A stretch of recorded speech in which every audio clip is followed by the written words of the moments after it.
All right. This is a very special Dwelling of Duels banner artist breakdown. I'm your host, Evil Sonic. Joining us tonight is the one, the only. If you say it at the same time, we'll have to say Jinx. Jinx, how are you doing tonight? I'm doing all right. How are you? I am more energized than when we did our tech check. Good start. Earlier tonight, Jinx and I were talking about how sometimes we just feel tired. And I said I was going to have some coffee and a rum and coke. And the energy of doing a banner artist breakdown stream with an excellent artist, musician, friend, mod. And we were going to have a good time all the time, as they say in Spinal Tap. And I hope that you are feeling a little bit of that also. Because if I not, think I am indeed. but hey, that's a start. We're going to do that. All right. So, Dwelling of Duels is a monthly video game music contest. And this month, or, I should say every month, we have a theme. And people make music that is aligned with that theme. This month, August in the year 2026, our theme is Princess Month. So I'm going to put that up on the screen without removing the scrolling image in the back, so it's going to look weird. And I also did not remove the cameras, so there's stuff happening off to the sides a little bit. But you can see the August 2026 banner art for Princess Month by the one, the only Jinx. We are going to talk about so many things tonight. This month's banner is one of them. Jinx plus video games and music and video game music is another. And Jinx plus art is another. And yeah. So that's kind of what we're here to do. Thank you so much, Jinx, for joining us tonight from Canada. Are we at war right now? I don't know what's happening. It's maybe on the horizon. Oh. Well, let's enjoy our fine Canadian whiskeys and other, what are some good American exports? Cyberbullying. Yeah. We've got that. AI slop, that's another thing. That's kind of everywhere now. We've got lots of violence. You don't have that in Canada. Well, we do, just not to the same extent. Oh yeah, America's number one. Yeah. So, on a more relevant to this channel and stream and what we're here to talk about,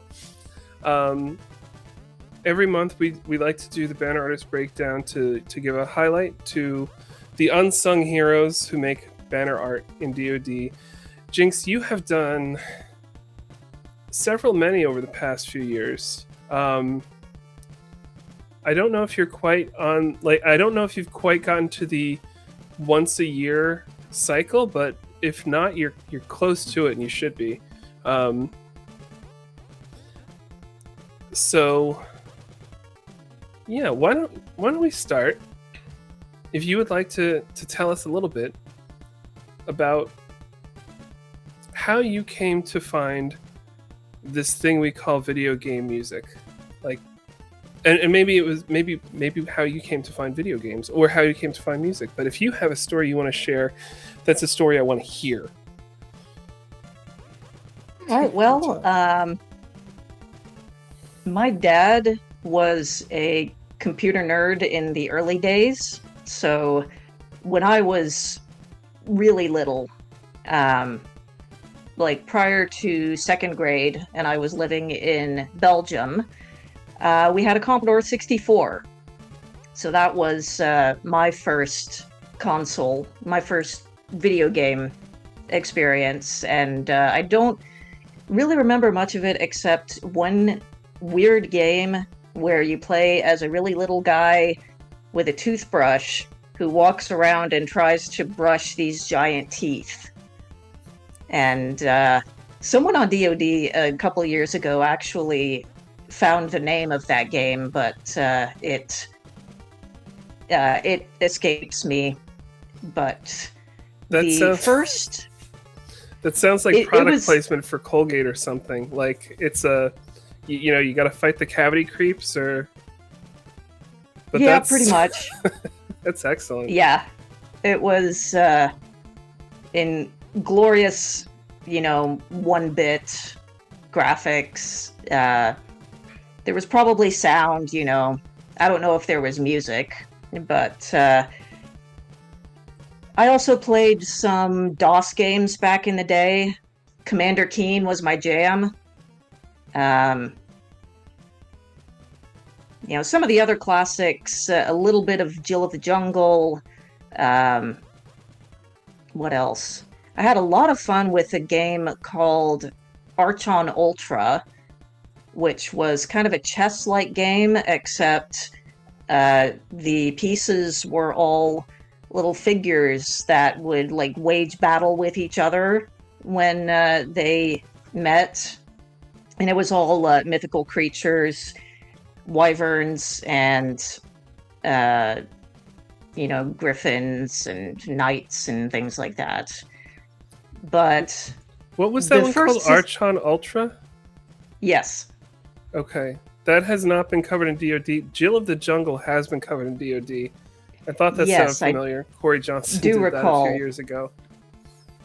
Okay, is he the only one? Yeah, there's only one Jill of the Jungle song. Ah, there's untapped potential there, It could have been listeners. a fresh month, but he did it for a free month. That's all right. I've spoiled a few games for fresh months. This is the So way. the first console that was really mine was Super Nintendo. And it was actually my brother's hand-me-down Super Nintendo, so Still it was counts. basically the games that he had, but I've always been a JRPG fan, so it was my selections in the pre-show, so Final Fantasy 4 and 6, Secret of Mana, Chrono Trigger, those classics, as well as a few other less common games. I played a number of games on Super Nintendo. Oh, Legend of Zelda: Link to the Past. That one I lent to my uncle and never saw again. Oof. But we all have games or books or whatever that happens to. I have no idea where it ended up, but the book I don't lose things that often, so when it happens, it's really remarkable. But there was a book called Everything I'm Cracked Up to Be about a singer-songwriter in the 90s who was her band kind of made it and got signed around the time Alanis Morissette got signed, and there was this sort of weird parallel of them, just what it was like touring and the music business. And it was such a fascinating book. I've only read it once, and I hate the fact that I have no idea what happened to it, and I can't find another copy of it anywhere. Legend of Zelda, though, that's did you ever reclaim that, either that copy or a different copy? I did not reclaim a physical copy. I did replay it on Nintendo Switch Online, I think last year, for, the first time since the 90s. Yeah. But yeah, I've never had a lot of money for video games. And so there's a lot of consoles that I never had. And especially handheld consoles. I never had a Game Boy of any persuasion until I was 30. And a friend gifted me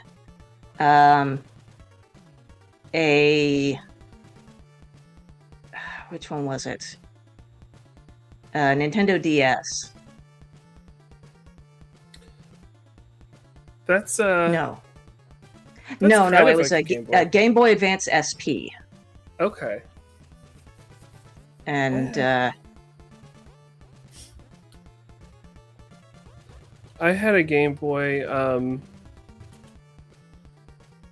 I had an ancient Game Boy. I think I had a Game Boy Color.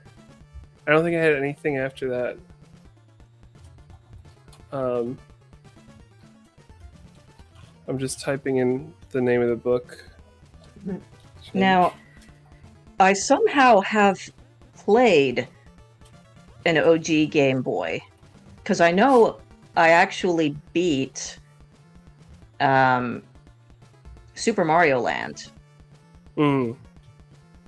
I never And beat games. I just play them until I get frustrated and then I stop. I very rarely beat a game. So I tip my glass I to you. I can understand that. Especially I find when I'm replaying games. I Yeah. guess it's kind of an ADHD type thing. I get like 90% of the way there and then just drop off. Yeah, I mean, for me, I'm just not that great at video games. And I like a lot of the games I play are not games you win necessarily, like Animal Crossing or I mean MLB the show. I'll win every game, but you never beat the game. You just keep going. Right. And so those were so. When was the first video game where you like heard the music and you were like, "Hey, that's not that's kind of something. What's up with that?" Definitely. Well, possibly Commander Keen, particularly Commander Keen 4. But definitely the Super Nintendo Squaresoft RPGs, back when it was Squaresoft. The Secret of Mana soundtrack was actually the first CD that I bought with my own money. So that was the point that I was starting to get tired of pop music. Basically around the time that I stopped listening to the radio or, knew anything. Is Dwelling Yeah. of Doom play? Yeah. I don't. Oh, I don't hear it. It's Oh, right, very 'cause quiet. I have it on at like negative 36 decibels, but I'm we're on the also not. I have the Twitch muted because I don't want an echo. yeah. The only echo I want is a dolphin. I think there are 20 tracks in the playlist that's just Dwelling of Doom. So yeah, I mean that's the thing. Like it's gonna play in the background because it's weird when there's nothing. But it's just like just to have that little, like it's quiet enough that it should be quiet enough that it's not distracting. But you know what's gonna make it distracting is us talking about it. That's a surefire way for us to notice. Commander Keen. So I'm just checking the DoD archive, and it's we always make so much music. I know there's so many games, but this is like Commander Keen episode 5 is the only Commander Keen source in DoD history. It has 2 tracks.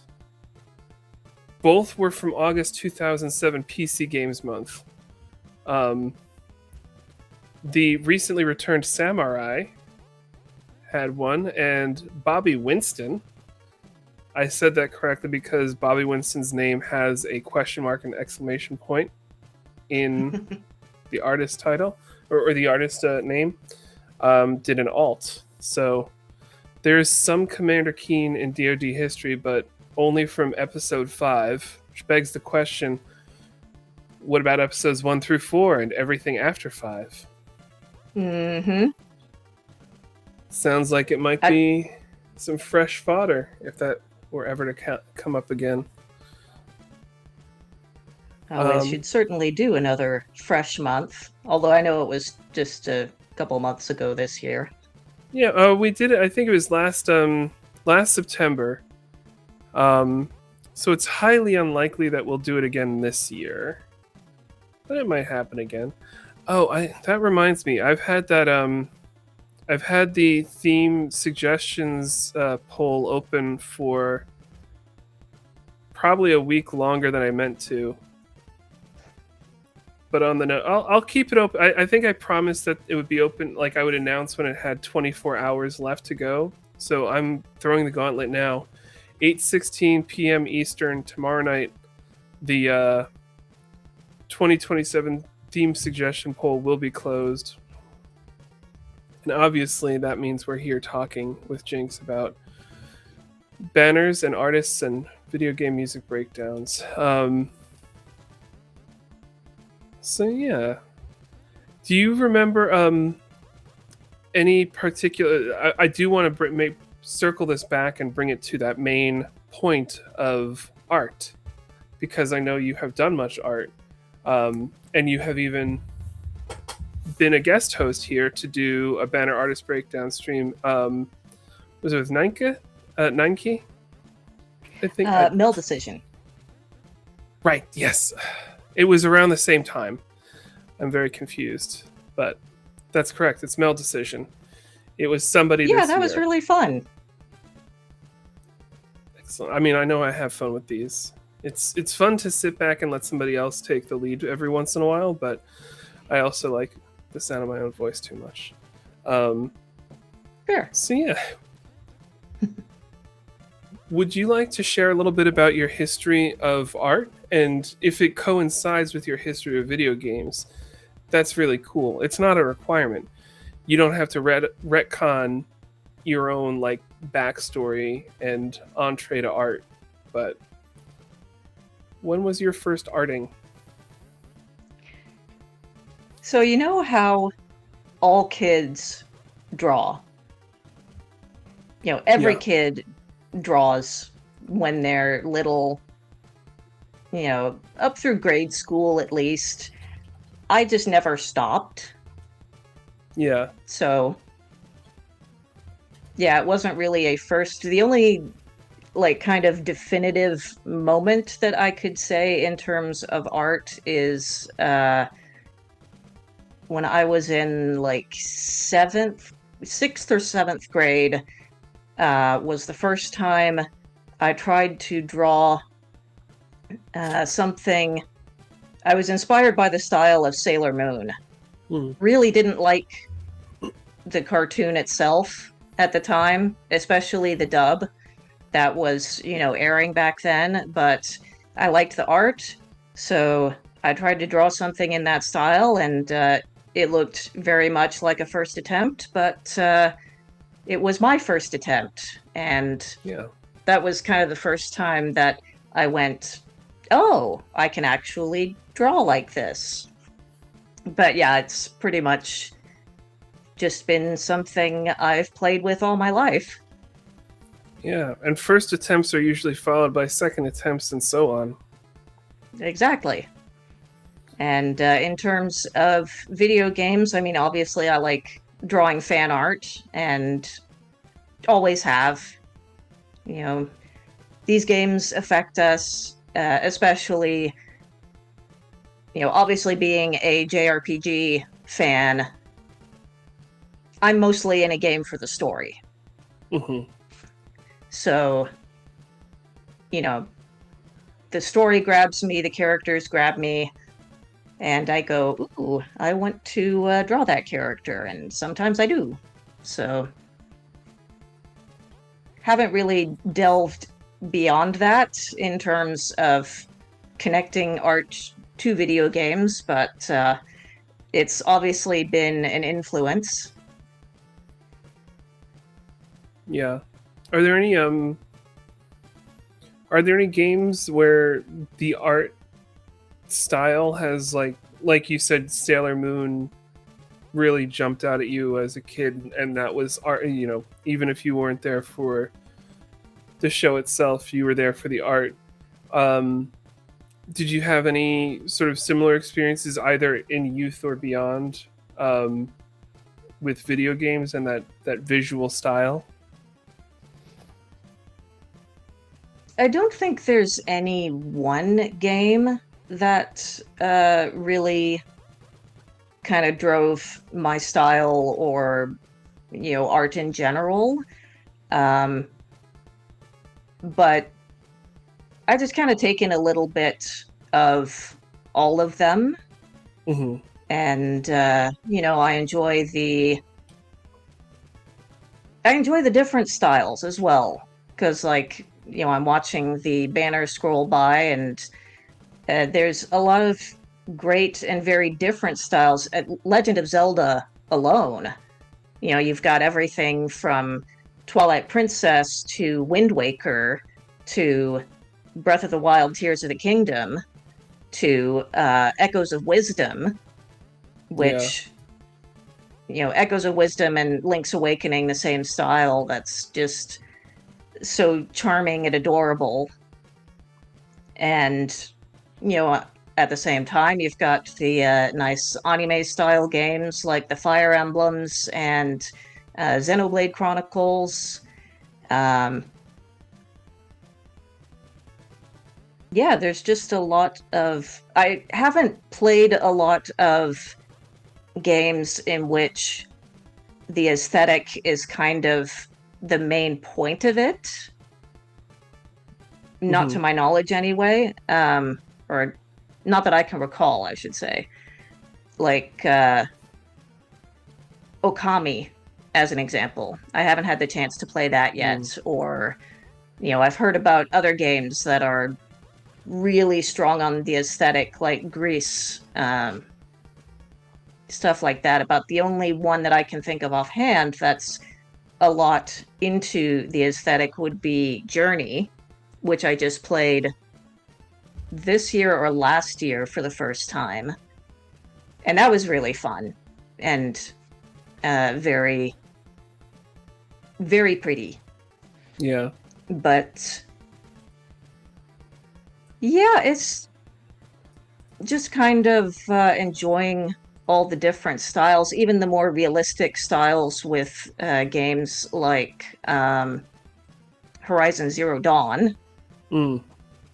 um, or Spider-Man, I haven't which, seen those games, but I mean the animated movies. You could ask Jackie what she thinks about those designs, like that style. so what I loved about the Spider-Man game, and I have Spider-Man Miles Morales still in shrink wrap downstairs, but you can get different costumes in the game, which are, Spider-Man's different costumes from over the years, but some of them have like a more animated look to them. I can't remember all of them, but like there was one that was just a fantastic 2D style costume, which just really stood out and was kind of silly in a very realistic looking 3D game. So you've kind of got the different styles in one in that game. But yeah, it's fun what different games can do with their art. Yeah. I'm trying to remember. I feel like there's something on the tip of my tongue of a game that I've played recently where the art was the thing.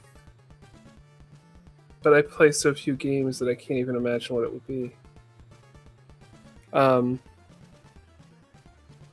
I mean, what you mentioned earlier about Zelda, like that's had so many different styles over the years, and just to drive that point home, if you're playing Smash Brothers, you've got like 5 different links to choose from, and they're Yeah. like Toon Link's a thing, right? In Smash Brothers, Mm-hmm. um, and I mean, yeah, this is the thing that I I don't keep up with gaming, like what's coming out, recently or coming up soon. Um, but I feel like the past few generations, it's always been like, oh, we can do this many more pixels and it's this much more realistic. And at a certain point, it's not being more realistic. There's a limit to how excited someone's going to be about how many more pores you can see on somebody's nose in like a realistic style game. But seeing like more imaginative art happening, that kind of gets me excited about games. It's just seeing something a little different and maybe a little more retro. But that's Hmm. just me. Um, I mean, at the moment, I'm playing Earthbound for the first time on Nintendo Switch Online. oh yeah. And the thing that immediately got me about it is that the graphics are so simple compared to the other games that were coming out at the same time. This game was released in 1994, 95 in North America. Hmm. So this is the era of, you know, Final Fantasy VI with those stunning backgrounds, or uh, Chrono Trigger, Secret of Mana with, all that detail. And yet Donkey Kong Country, absolutely. I mean, to this day, I find Donkey Kong Country's animation just amazing. And Earthbound is like NES style graphics. Yeah. But I mean, it's very charming. They did a good job of overall leaning into the camp, and it's still fun. I mean, obviously, the fact that I'm playing a Super Nintendo game for the first time in the year 2026 Oh, that's allowed. CE, That's definitely it just, allowed. it just says that graphic fidelity is not my primary concern when it comes to Yeah. playing video games. There are some things where like I don't feel like depending on the gameplay, I feel like I'll be very forgiving of the older graphics. Um, I don't know if it's a graphics or a mechanics thing, but like I've tried playing Elder Scrolls 3 Morrowind, and that's from like 2002 at this point, and that after playing Skyrim, I just can't. But that's less of a visual thing and more of just like the gameplay, and I don't know. I want, on the one hand, I want to give it another try just to see what it's like. On the other hand, I remember the last time I played it and I was like, why am I doing this to myself? Just play Skyrim. Just um so yeah, I mean, just over the years video games have had different styles and different, visual aesthetics. And that is my very not clunky segue into asking about how your styles and visual aesthetics have evolved over the years. Like you said earlier, every kid draws, and you just kept doing it.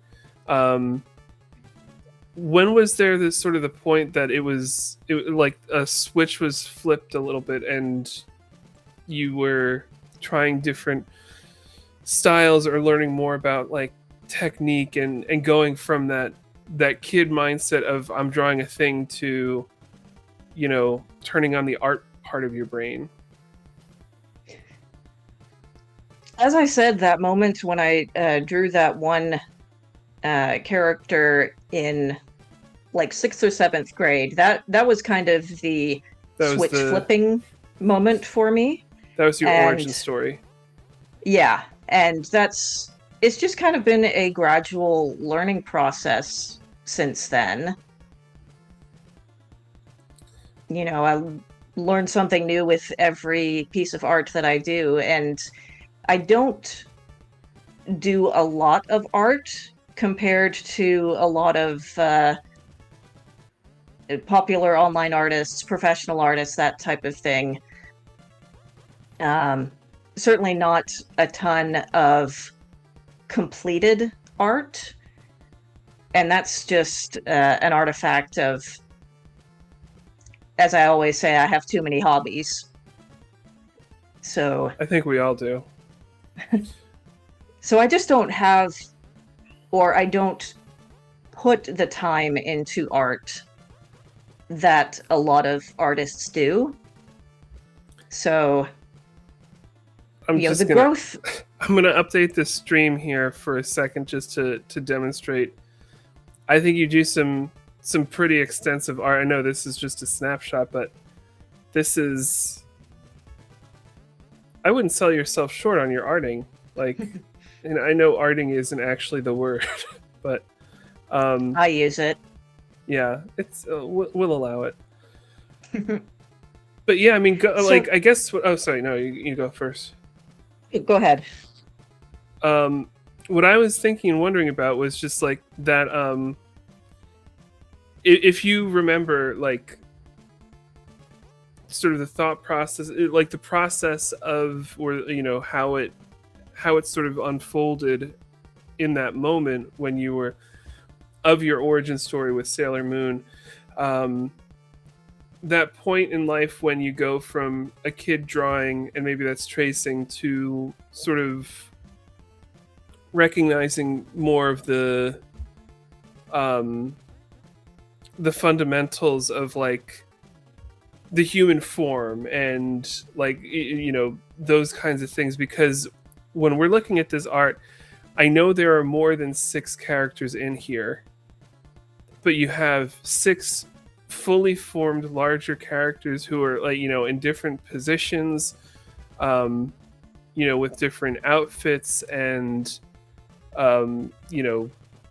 accessory or whatever they're holding in their hands, weapons, staffs, frying pans.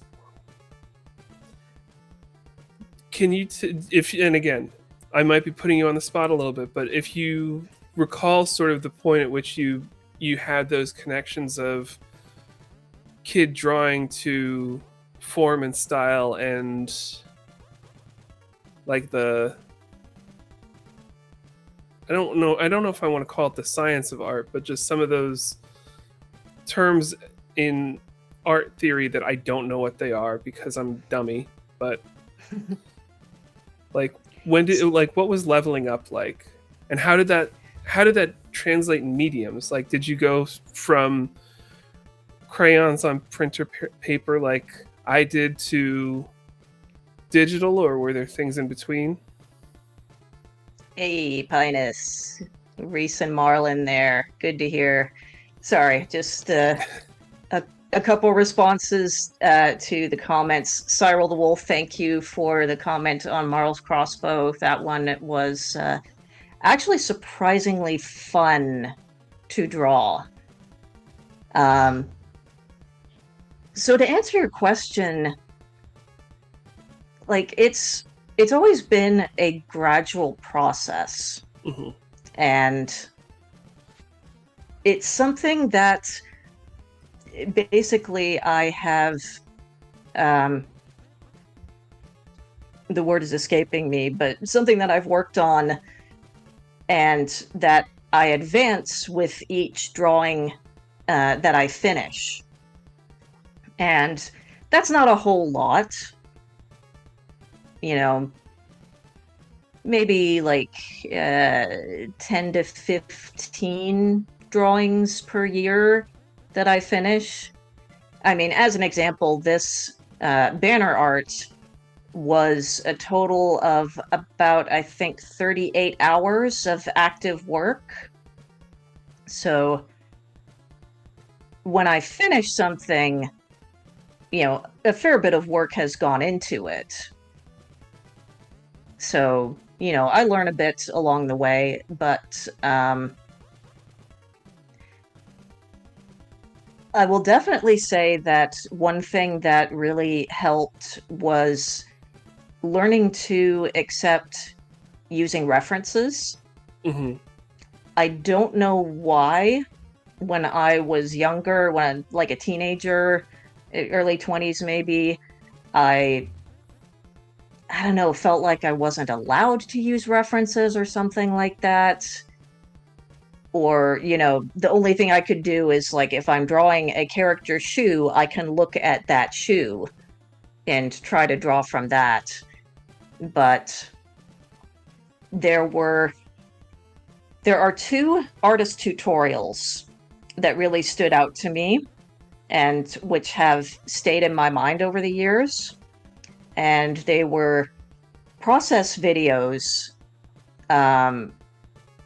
by different artists. So one of them was an artist on DeviantArt who, absolutely fantastic fantasy landscape type artist, definitely professional level.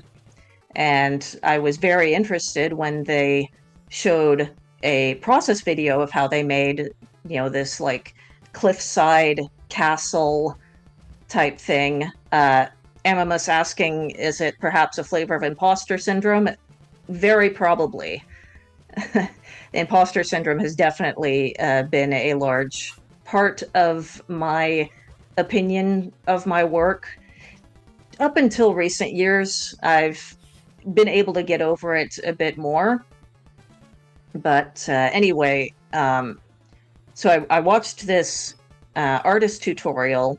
This was back in like late 2000s maybe, and showed how he painted out the basic shapes of the cliffs and stuff, the clouds in the background, and then he put in a castle on the cliffs by literally going to Google image search, finding a photo of a castle that he liked and cutting it out and dropping it into the painting, and making adjustments so that the lighting fits. It looks like it's part of it. Mm-hmm. But that was an eye-opening experience for me. Wow, professional artists just do that.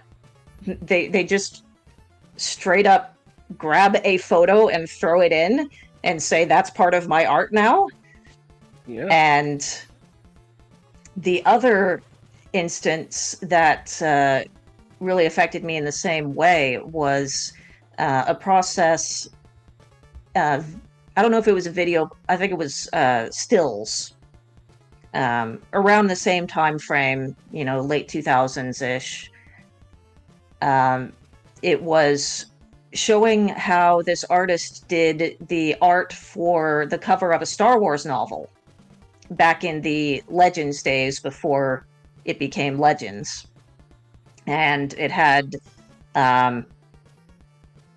Luke Skywalker on the cover holding a blaster, and then a bunch of stuff around and all dramatic and stuff. And again, he basically took a photo of Mark Hamill as Luke Skywalker and just plunked it in and painted over it, basically, as I recall. And again, that was a very eye-opening experience for me, that wow, actual professional paid artists can just do that. And it's allowed. So since then I've tried to be I have been actually a lot more open about using references as thoroughly as I want. And you'll see in the process video that I sent of this banner art that I just straight up traced over some stuff.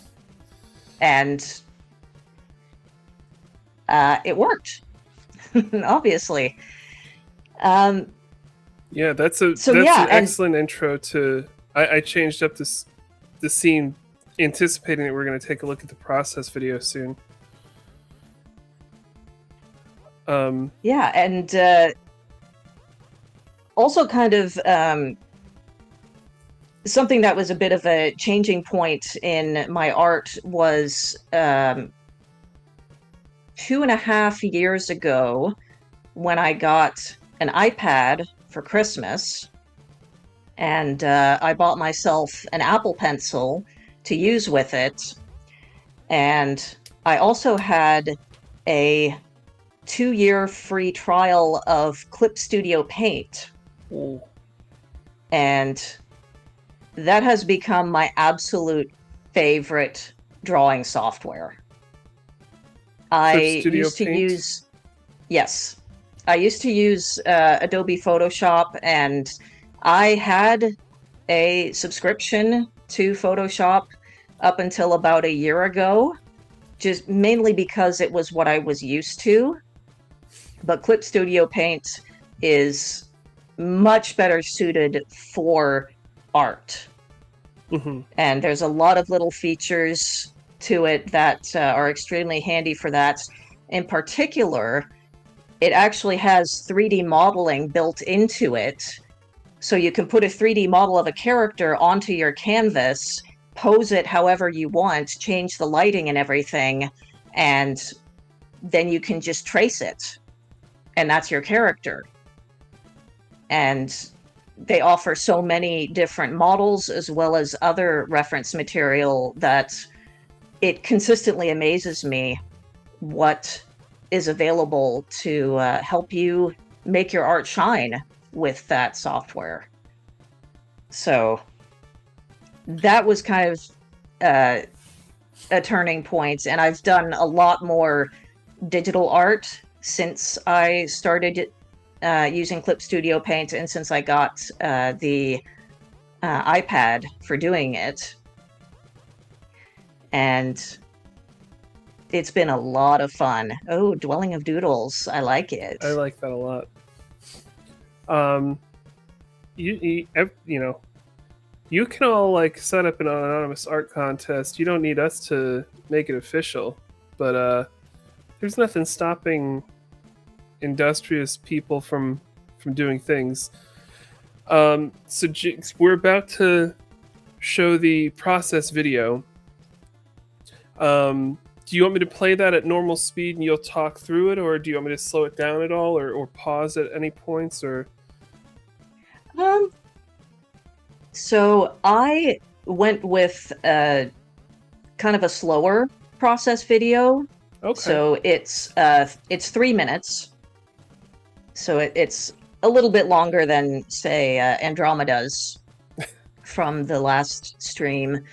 For some reason, I thought you were gonna say Andromeda's like typical DoD entry. I was like, sometimes she does a little over 3 minutes, but she does. She does fantastic DoD entries and art.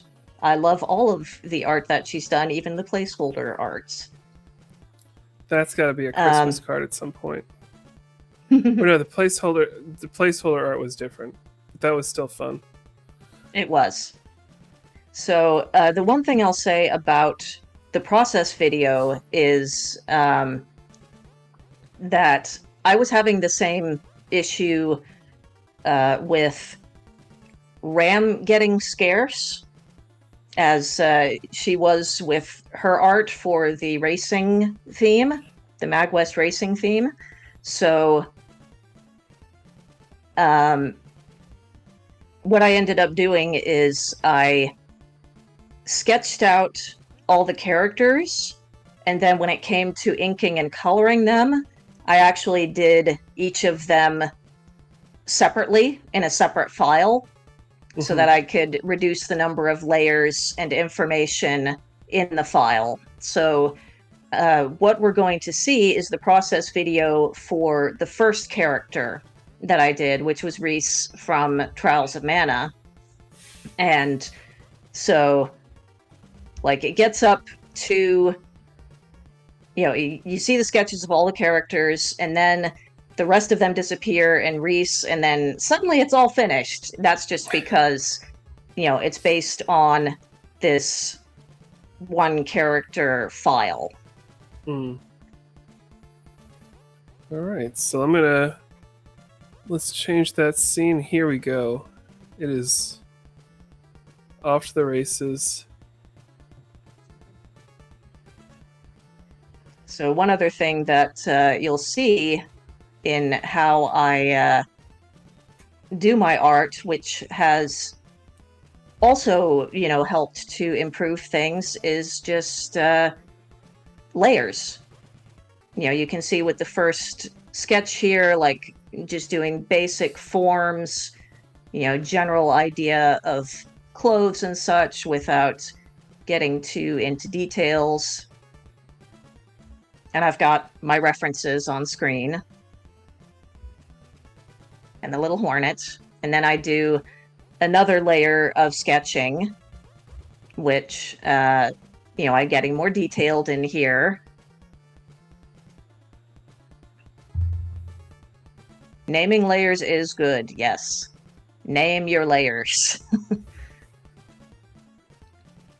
And yeah, you can see like little tricks like the way I did the shape of Reese's shoulder pad thing.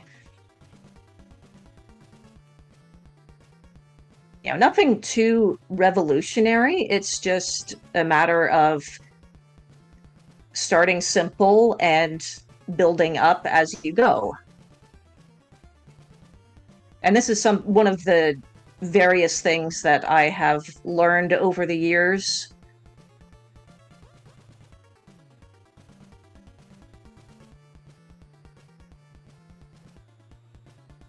I'm not that it's talking easier to because get- I want to let you do the thing.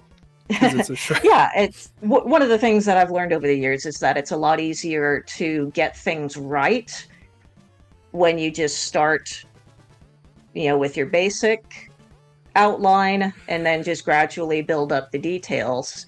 And obviously that's great with digital art because you can erase non-destructively. You can, there with Melia's hand, I actually 3D I used a 3D rendered hand from Clip Studio and just traced over it. So here I'm getting more detailed into the inking, and I've been inspired this year by reading Witch Hat Atelier, which has a lot of detail and very illogically flowy fabric. So that's why, that's the type of thing that excuse me, that kind of informed my style for this. So, a lot of the extra lines with the flowy fabric, like Peach's skirt, the extra hatching in some of the shadows, like particularly on Marl's pants. A lot of stuff like that kind of came about from being inspired by Witch Hat Atelier. So I did the David Wise month art on the iPad with Clip Studio Paint, but at the time that I was doing that was November 2024, I believe. Yes. At that time, it took me a while of using the program to learn that the recording the time lapse was not automatically set to on. So I don't have the process video for the David Wise month, but I can say for that banner art, I literally traced over a drawing of Diddy Kong. And yes, Witch Hat Atelier is a gorgeous manga. So Naup just mentioned in the chat about the intricate details and something I wanted to do. I don't have it set up like the individual images set up to go, but what I can do is put on the screen without the version without text, and just have it really zoomed in if we want to look at each character one by one. Sure. So let's do that. And this is weird because the first one is covering you, so it looks like I'm just. Is that Zelda that I'm interviewing right now? It is, yes. Zelda from Echoes of Wisdom. So, my choice of characters for this banner art. When the Man PF contacted me and asked me if I wanted to do the art for Princess Month, as is how my brain works, I immediately forgot every video game princess ever, aside from Peach and Zelda. Those stuck in my mind, but I'm like, okay, there's definitely more than just those two. And in fact, it took an embarrassing amount of time for me to remember that two of my favorite characters from one of my favorite games of all time, Trials of Mana, are both princesses. So, anyway, what I decided on my own criteria for the characters that I chose for this banner was I wanted them to be main playable characters in their game. Mm-hmm. So that's why I chose the Echoes of Wisdom version of Zelda, because this is one of very few Legend of Zelda games in which not only is she playable, she's actually the main character. So for her, I used the Legend of Zelda manga as kind of a reference for the style in general, because I mean, I was looking at doing the big badass princesses, not chibis. As cute as little chibi Zelda is. So that's why I went with Echoes of Wisdom Zelda, which involved a bit of hunting around for references. It's like, wait, how is her hair done? And yeah, her cloak and her gown and everything filled up much more of the page behind these characters than I had anticipated, but it kind of works. But yeah, so I wanted characters that I knew, which so this is a very me art, all told.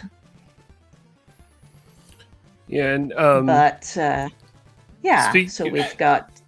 Speaking of filling out the page, it's that's a good segue to expanding this image and taking us to our next character, because Zelda's gown is like that's half of the horizontal right there, easily. Yep.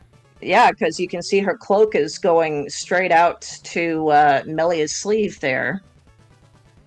So Marl and Melia both are a bit of outliers in terms of my own criteria, but because neither of them is the main character of their respective game, but I mean it's Marl, it's Melia, and both of these characters do become the main playable character at a certain point in those games. So that's why I chose them to be part of this. And one of the ideas I initially had when I was conceiving of the art for this month was having them playing instruments, but Lauren the Flute did such a wonderful job with her Koji Kondo month banner art last year of various Koji Kondo characters, including Zelda and Peach, playing instruments, that I decided, nah, I'll just have them wielding their weapons and looking like they're going to smack you down. And I threw Hornet in there. I have not played either Hollow Knight game, but when I was looking up lists of video game princesses, she popped up. And I was like, oh, okay. Well, I like her design, so why not? So I threw her in, and she has been a bit of a hit. But Very much so. I tried to make her nice and tiny. And that's moving on to the... Yeah. I don't know any of the names as well as I should. I know I should, but... Oh, that's fine. So, yeah, top row, we've got Zelda from Legend of Zelda Echoes of Wisdom. Middle is Marl from Chrono Trigger, and then Melia from Xenoblade Chronicles. Here we have Erika from Fire Emblem The Sacred Stones. And may have noticed that originally when I started drawing the character, I was... when I searched up reference art of her, I found these much more elaborate artworks of her from a Fire Emblem gacha game. And at first I started using that as the reference, but ultimately I decided to just go with the more simple style. Yes, Lucina is a princess. She came up from the search. However, Lucina is not the main character of her game. So that's why I went with Erika, because she is the main character. Together with her twin brother. But, I mean, that's another story. Lucina's the main character in my heart, too. Yes, she's a great character. But, again, I had a specific criteria that I was going for with the character selection. And, of course, Reese. I kind of... It was a tough call between Reese and Angela, who is the other playable princess character from Trials of Mana. And had I thought about it a little longer, I may have gone with Angela, because we already have a good few melee fighters in this group here. But Reese is great. She's a great character, and she was fun to draw. So, another of the reasons why I showed the... yes, I love the character design. All of the character designs in Trials of Mana are fantastic. What was I saying? I don't know. Not the... Oh, one of the reasons why I showed the time-lapse focused on Reese is because I had some indecision and false starts with how I was going to shade this drawing. And I tried some like softer, more realistic shading, and it just wasn't working. May have noticed that in the process video, but you know, as I did it, I ended up falling onto the cell style shading here, just simple shadows, and it worked out pretty well, I thought so. And so Peach, obviously from the Super Mario series, is our final character. Again, for my own criteria, I went with Peach, even though I would have preferred Daisy, personally. But Daisy hasn't been the star of her own game yet, whereas Peach has. Mm. And I don't know what weapons Peach uses in Super Princess Peach or Princess Peach Showtime, but again, this Frying is a pan's very iconic. me-centric drawing, so I gave her her best weapon from Super Mario RPG, the frying pan. Nothing wrong. I mean, that's a good piece of metal to have in your hand. And It's a solid choice. it is, and when she uses it in Mario RPG, it makes such a satisfying ping pong. So yeah, I had a lot of fun drawing all these characters and choosing all these characters and figuring out how they were going to be arrayed and such. I mean, it's been so much fun looking at the. I mean, and this is something I can't remember if I said this in the server or if I said it privately to you, but these character designs are so cool and so striking.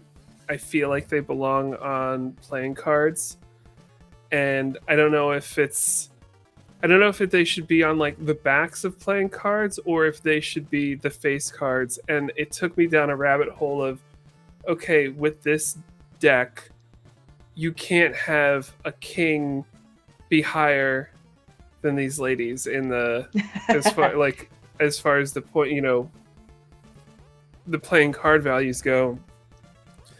So that was taking me down a rabbit hole of, does the K stand for like KWEEN, like that's the queen? And so I haven't really cracked that puzzle yet, but Huh. they're such cool designs, and they work so well as a whole and individually all together. I have no idea if I don't know where or how to make playing cards, but this is a thing that we've talked about, and I'm going to explore. But it might be like, I don't know how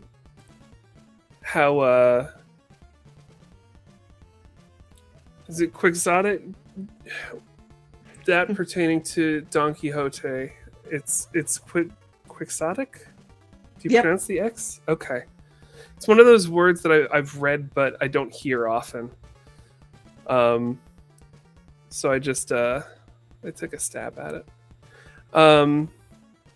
Speaking of, I mean, I don't have a segue for this, but we do have some of the other images that you shared with me, and this might be a good time for us to put those up on the screen if you want to walk us through some of your other arts. We don't have it. I don't think you put any of your DoD banners in here, but what I loved about these images that you shared with me is that they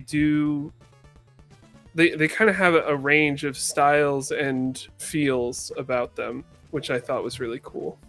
You want me to put those up on the screen now, or is there anything else you wanted to talk about for this month's banner art before we look at some of the others? No, I'm fine. I'll just say this Princess Month is only the second banner art that I've done for DoD. So the only other one that I did was the David Wise month, which still holds a very special place in my heart because David Wise himself commented on it and was like kind of amazed at the accuracy of my depiction of him, which just that's still such a cool moment. A wonderful comment to keep in mind. I can't believe David Wise is the only other month you've done. For some reason, I feel like you've done many more.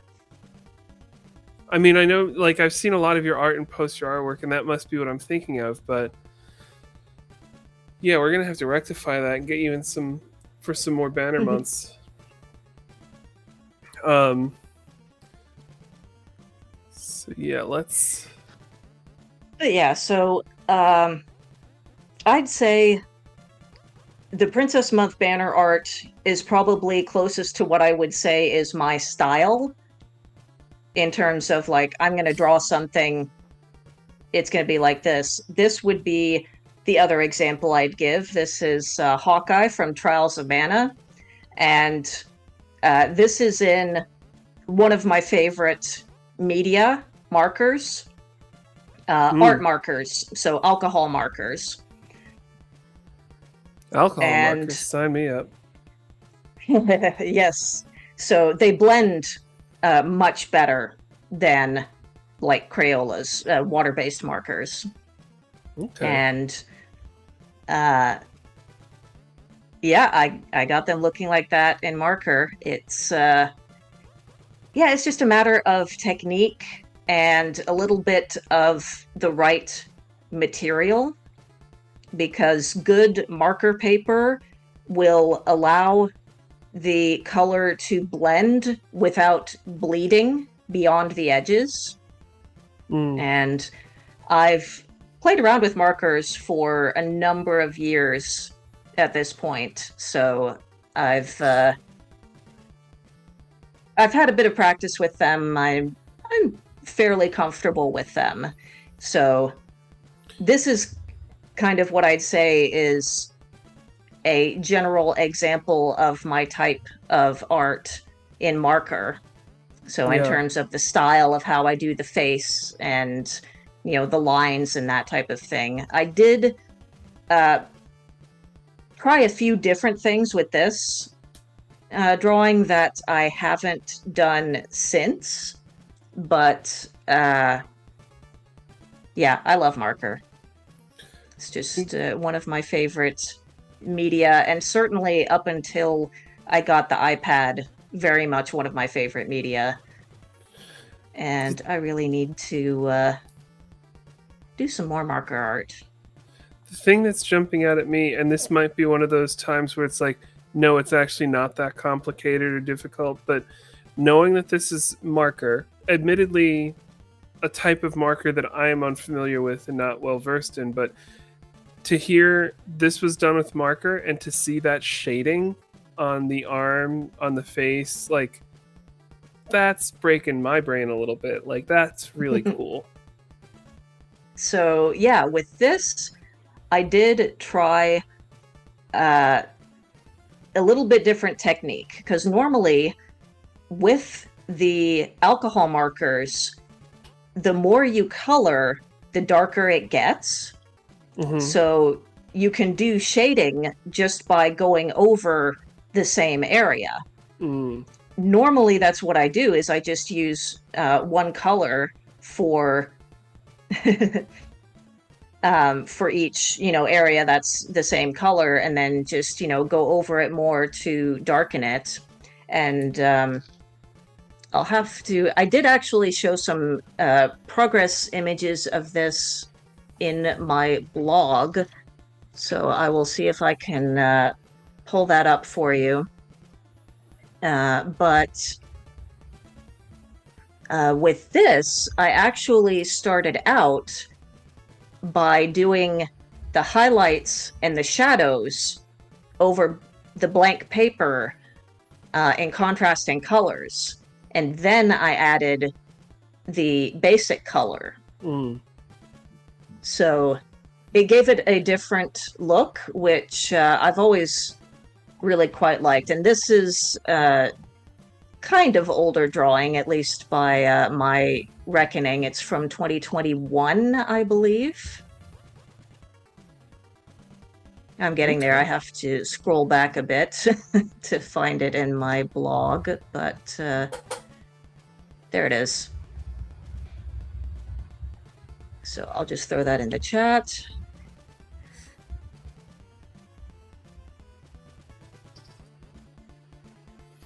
So yeah, that was a fun experience, and again, I need to do more marker art.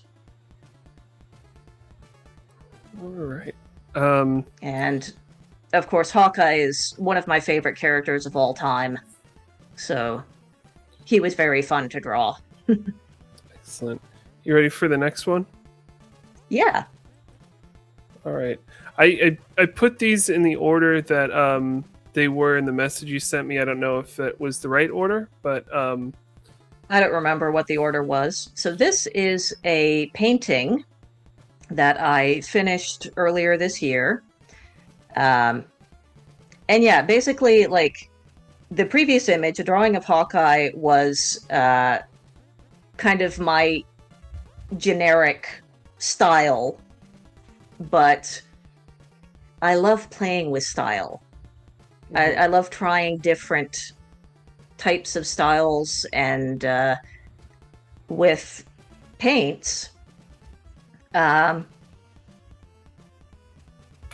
yeah, I haven't done a whole lot of actual paintings, but the first time that I ever tried oil paints was when I was visiting a family member who had gotten the Bob Ross set and was like, "Hey, try this." And I'm like, "Okay," and not having any idea of what to paint, I just painted from a photo I took of the chickadees outside. And since then, I have learned that I'm actually quite good at painting birds. So I have done a cardinal and a blue jay since then. Would love to paint some more. Those are in acrylics. I only have acrylics. And then this one came about based along based on some scenery that I visited a couple years ago on a holiday to Tobermory, Ontario. There's an island called Flowerpot Island, and they literally have standing rocks like this. They're hence the flower pots. And it was 2 summers ago that we went to Flowerpot Island. That's Lake Huron in the background, more or less. But it wasn't until last summer that I was on holiday somewhere entirely different, but walked through a bunch of galleries of local artists and was inspired to paint again, and this was immediately what came to mind as something to paint, because I've never really painted a landscape before, let alone a waterscape. So I decided to give it a try, and it took like 8 months to finally finish it, mainly Wow. because of either time or lighting, because I preferred to work on it with natural lighting, and if I had the time, I didn't have the light, or if I had the light, I didn't have the time. And also, rocks are a lot of work and kind of a pain to paint, which I learned in the process of painting this. But in the end, I kind of just went, okay, good enough. Let's add some dragons, call it done. Add some dragons and call it done is a great philosophy to have about any type of art or creative process. Just add Absolutely. some dragons and call it done. Yes. The next one I don't think is a dragon. It's a bird dragon, I guess. I mean, it's not the a bird corvid. dragon. So in addition to different styles, I love playing with different media. This one is in charcoal, and this was a drawing that I did for the cover of a book that I published. This one came out in 2021, Crow Tower by David Ray, R-A-E. The sequel to the first book, Crow Man. And yeah, I really, he kind of roughly sketched the concept of the crow on the skull the tower in the background and such. And this was a larger drawing. It's what is it, 12 by 18, I guess? Oh, wow. Or 11 by 14, I think.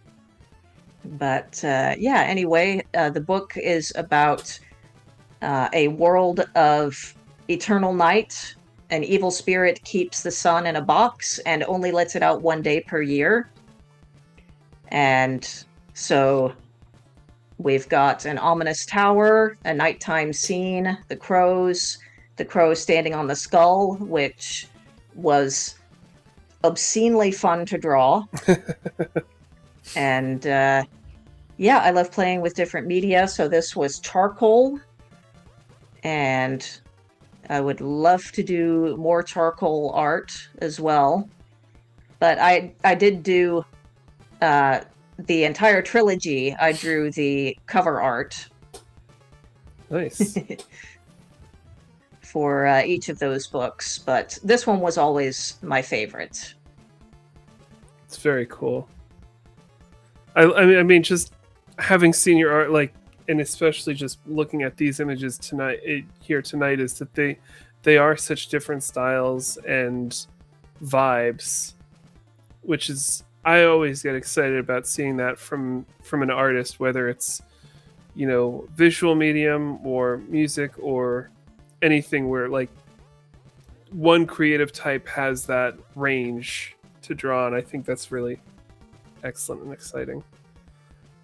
I mean, it does, especially when I don't finish a lot of art.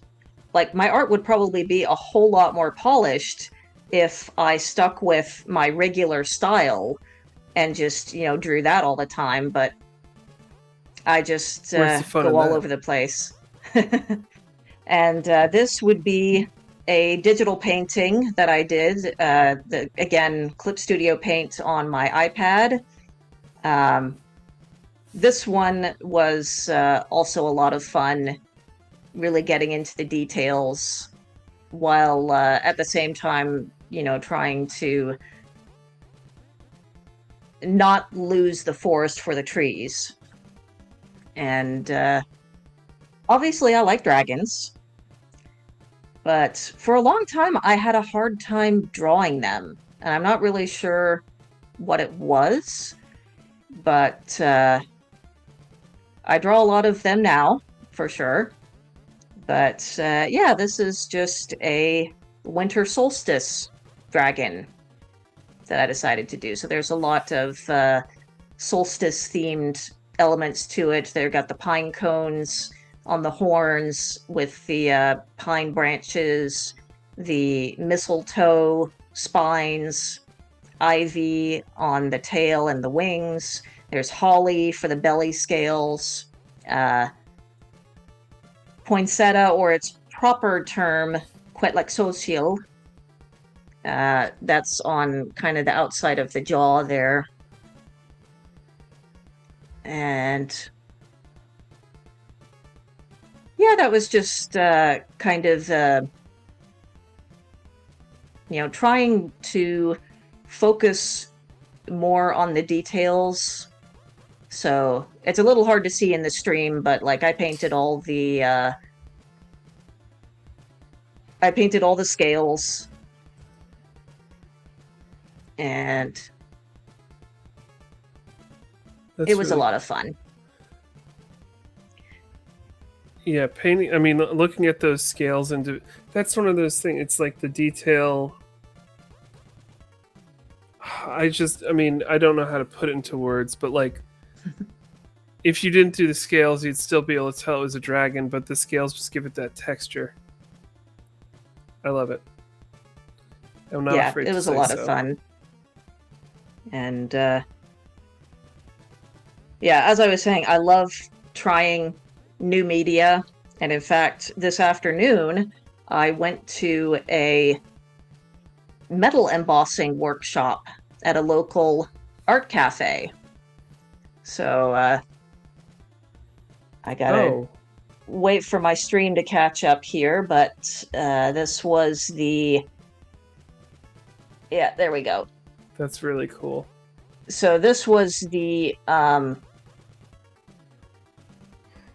like the test piece.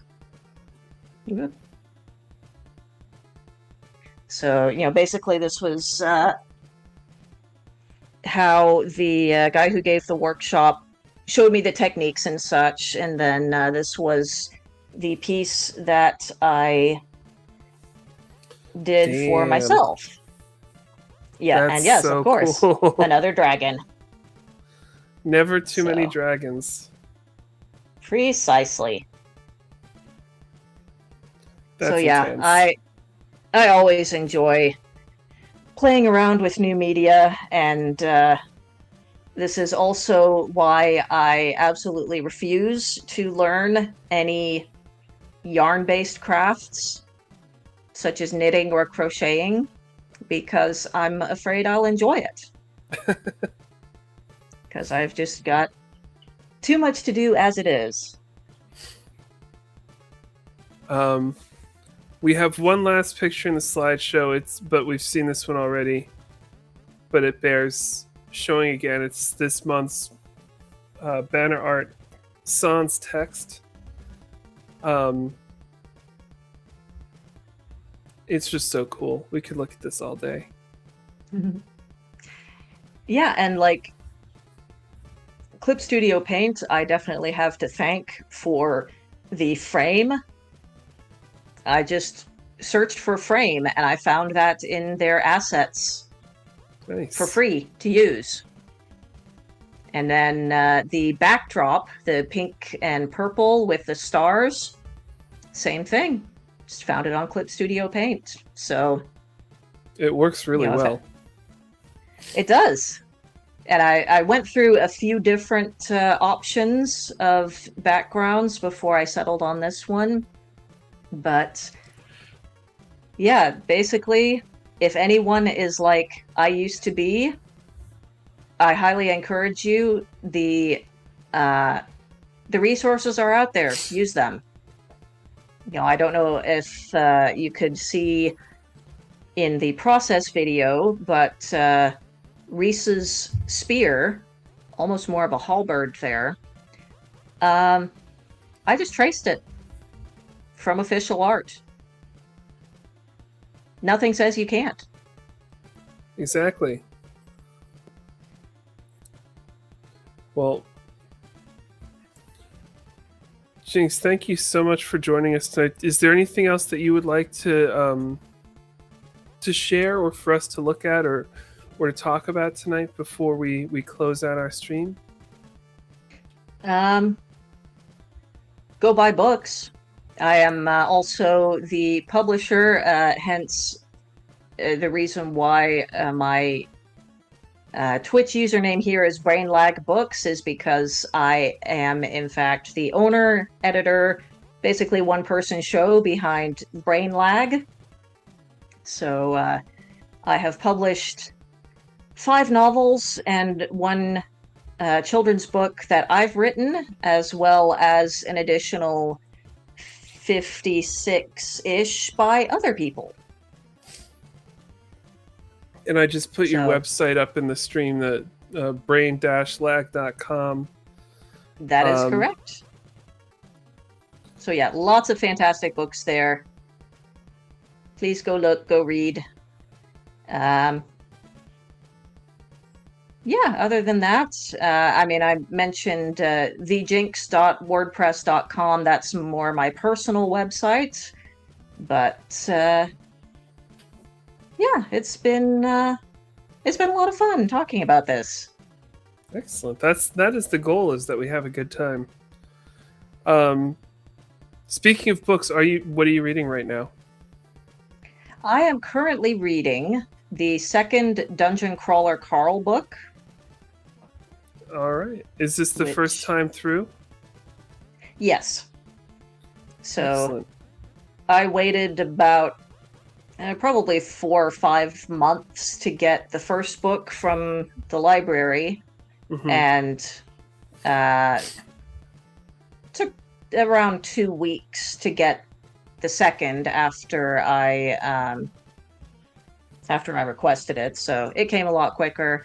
I'm Yeah. not a big series person in general, so at this stage, I'm not thinking I'll continue with the series after this, but it's fun fluff. Yeah. So I've heard good I'm things. I enjoying haven't that. read it yet. I mean, I'm rereading one of my favorite series, which is the Robert Caro biographies of Lyndon Johnson. Um, Mm. but I mean, the first 6 chapters of the first book are like before he's even born, and it's just talking about the hill country in West Texas and the ancestors. But books are a good thing, and I'm not afraid to say it. Absolutely. And 100% human author and Exactly. Very edited and important. all of that. So, Actual intelligence. yes. All right. Well, Jinx, thank you so much for joining us tonight and sharing your art with us, sharing the process. Um, I always have so much fun. I always learn something, and because I'm a dummy about art, my mind is constantly blown. It's like showing a toddler a magic trick sometimes.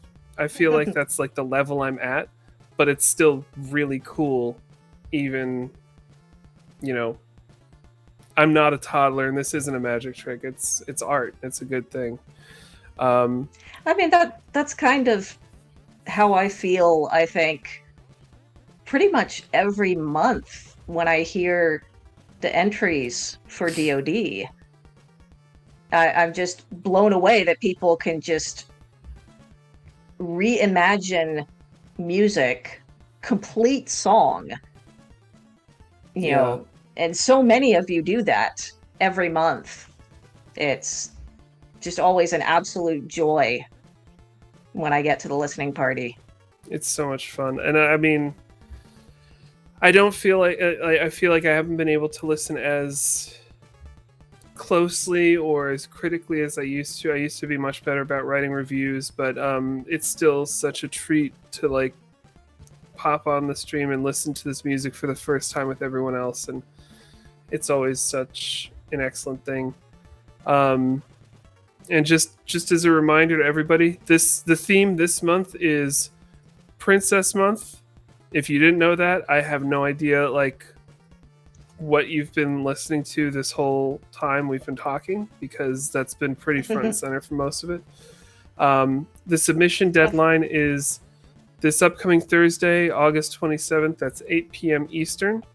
We'll have the listening party on Friday, August 28th, which I believe is the birthday of not one, but 2 Tiberian sons.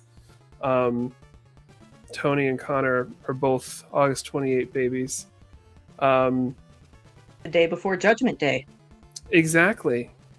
No fate but what we make. And no alts but what we make, so keep it right here, because this has been a Dwelling of Duels banner artist breakdown with Jinx. Thank you, Jinx, for joining. Thank you, everyone who's been listening and watching us now, and for people who will watch this in the future on YouTube when we export that. A preemptive thank you for what you haven't done yet, but you will do soon. So, yeah. Keep it right here. Stay for the alts. Scoop the mids, because this is Dwelling of Duels. Duels.